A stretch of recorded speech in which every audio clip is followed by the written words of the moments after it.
जय श्री कृष्ण।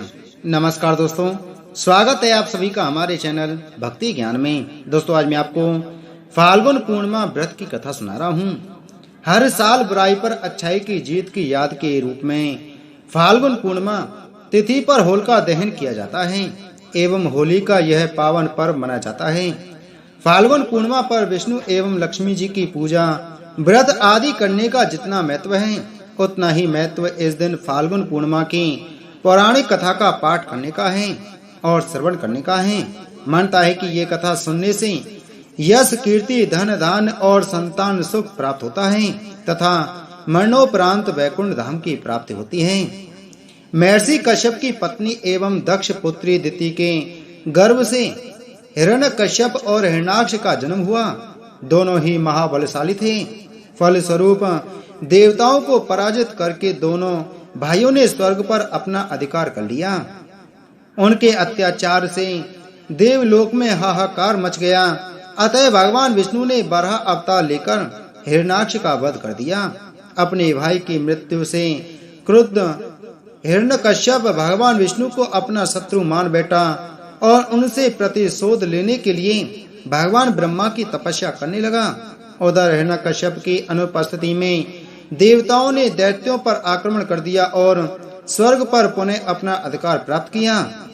हिरण्यकश्यप की पत्नी कयादु उस समय गर्भवती थी, जिसे देवराज इंद्र ने बंदी बना लिया। वो कयादु को लेकर अमरावती जा रहे थे।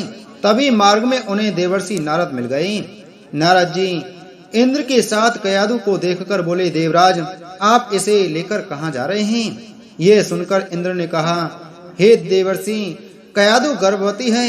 इसके गर्भ में हिरण्यकश्यप जैसे दुष्टात्मा का अंश है, जिसका वध करके मैं इसे छोड़ दूंगा। इस पर देवर्षि नारद बोले, इसके गर्भ में तो श्री नारायण का परम भक्त है, अतः इसे छोड़ दो।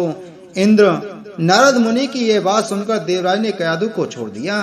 देवर्षि नारद हिरण्यकश्यप की पत्नी को अपने आश्रम में ले आए और बोले, बेटी, जब तक हिरण्यकश्यप की तपस्या पूरी नहीं हो जाती, तुम निश्चिंत होकर यहीं रहो। तब से कयादु देवर्षि नारद के आश्रम में रहने लगी और उनके दिव्य प्रवचनों का रसपान भी करती रही, जिसका गर्भ में पल रहे शिशु पर भी बहुत गहरा प्रभाव हुआ। जब समय आया तो कयादु ने एक पुत्र को जन्म दिया, जिसका नाम रखा गया प्रहलाद। इधर हिरण्यकश्यप की तपस्या जब पूरी हो गई तो ब्रह्मा जी ने प्रसन्न होकर उसे मनोवांछित वरदान दिया, जिसके पश्चात वो अपने राज्य वापस लौट आया। कयादु भी प्रहलाद को लेकर अपने पति के पास चली आई। प्रहलाद जब थोड़े बड़े हुए तो एक श्रेष्ठ गुरु के मार्गदर्शन में उनकी शिक्षा का प्रबंध किया गया। एक दिन जब हिरण्यकश्यप अपने समस्त मंत्रियों के साथ बैठे हुए थे, तभी प्रहलाद अपने गुरु के साथ वहां आए और पिता को कृतज्ञता पूर्वक प्रणाम किया। ये देखकर हिरण्यकश्यप अति प्रसन्न हुआ और बोला, वत्स प्रहलाद, तुमने अब तक की शिक्षा के दौरान कौन सी सबसे अच्छी बात सीखी है, मुझे बताओ। यह सुनकर प्रहलाद ने कहा, पिताश्री, मैंने अब तक जो सबसे अच्छी बात सीखी है वो ये है कि जो आदि, मध्य और अंत से रहित अजन्मा है, इस जगत के पालनहार हैं, दीन दुखियों के स्वामी हैं, उन श्री हरि को मैं बारंबार प्रणाम करता हूँ। ये बात सुनकर हिरण्यकश्यप क्रोध से लाल उठा।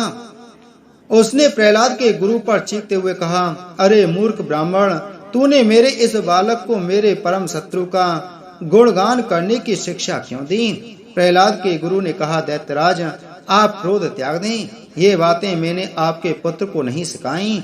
यह सुनकर हिरण्यकश्यप आश्चर्यचकित हो गया और बोला, पुत्र, बताओ, तुम्हें ये उपदेश, ये शिक्षा किसने दी है? प्रहलाद बोले, हृदय में स्थित भगवान विष्णु ही तो संपूर्ण संसार के उपदेशक हैं। उनके अतिरिक्त कोई किसी को कुछ नहीं सिखा सकता। ये सुनकर हिरण्यकश्यप क्रोध से पागल उठा और बोला, अरे मूर्ख, मेरे सामने ये विष्णु कौन है? तू क्यों बार बार उस दुष्ट का नाम ले रहा है? क्या तू इसका परिणाम जानता है? हिरण्यकश्यप ने प्रहलाद को बहुत समझाया।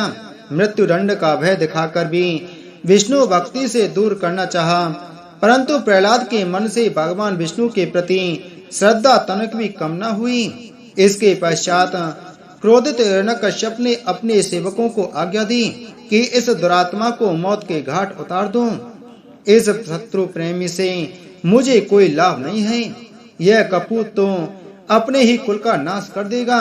दैत्यराज हिरण्यकश्यप की आज्ञा अनुसार उसके सैनिकों ने प्रहलाद पर तरह तरह के अत्याचार किए और उन्हें मारने का प्रयास किया, परंतु हरि कृपा के कारण वो सब प्रहलाद का बाल विवाह का करने में असमर्थ रहे। हिरण्यकश्यप यह सब देखकर बहुत क्रोधित हुआ। अंततः उसने अपनी बहन होलिका को आदेश दिया कि वो प्रहलाद को गोद में लेकर अग्नि में बैठ जाए, क्योंकि होलिका को यह वरदान प्राप्त था कि अग्नि से उससे कोई हानि नहीं होगी। अपने भ्राता का आदेश मानकर होलिका भक्त प्रहलाद को अपनी गोद में लेकर अग्नि में बैठ गई। उस समय प्रहलाद हाथ जोड़कर आंखें बंद कर निरंतर प्रभु ध्यान में मग्न रहे और नारायण नारायण का जाप करते रहे। हरि कृपा के फल स्वरूप प्रहलाद अग्नि में बैठकर भी सकुशल बच गए, किंतु होलिका उसी आग में जलकर भस्म हो गई। तब से ही होलिका दहन किया जाने लगा। जब प्रहलाद तब भी नहीं मरे और हिरण्यकश्यप ने प्रहलाद को मारने की कोशिश की, तब भगवान श्री विष्णु ने नरसिंह का अवतार ले लिया, जो कि सिंह और नर का अवतार था, और अपने नाखूनों से हिरण्यकश्यप का वध कर दिया। तो इस तरह से बुराई पर अच्छाई की जीत हुई। हिंदू कैलेंडर के अनुसार फाल्गुन पूर्णिमा को अंतिम पूर्णिमा माना जाता है, जिस दिन होली का त्योहार मनाया जाता है। इस विशेष दिन पर विभिन्न स्थानों पर लोग लक्ष्मी जयंती भी मनाते हैं, जो कि बहुतायत और धन की देवी लक्ष्मी की जयंती है। हिंदू मान्यताओं के अनुसार जो लोग फाल्गुन पूर्णिमा का व्रत रखते हैं और इस दिन भगवान विष्णु और भगवान चंद्रमा की पूजा करते हैं, उन्हें देवता का दिव्य आशीर्वाद प्राप्त होता है। साथ ही उन्हें अपने वर्तमान और पिछले पापों से भी छुटकारा मिलता है। आइए जानते हैं फाल्गुन पूर्णिमा व्रत करने की विधि।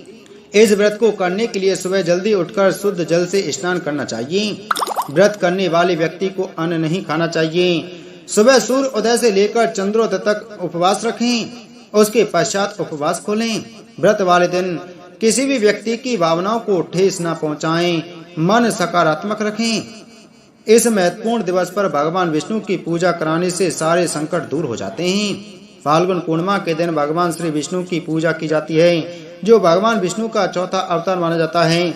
इसके अलावा लक्ष्मी जी की पूजा भी साथ में करनी चाहिए। पूजा करते समय आप पूर्व दिशा या उत्तर दिशा की तरफ मुख करके पूजा करें और अंत में पूर्णिमा की कथा का श्रवण जरूर करें। बोलो लक्ष्मी माता की जय, बोलो विष्णु भगवान की जय।